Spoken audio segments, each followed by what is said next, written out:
मते ना पिला बेलू पहाड़ पर्वत झरणा एभलिया प्राकृतिक दृश्य बहुत भल लगे।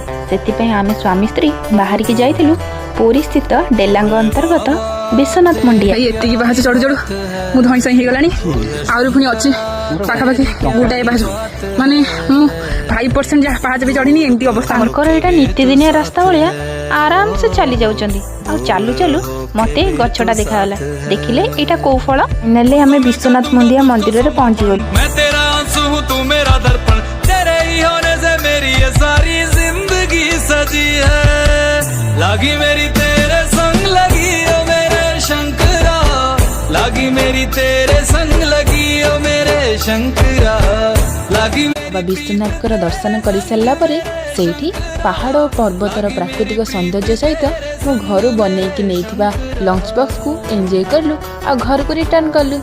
जय बाबा प्रभु विश्वनाथ।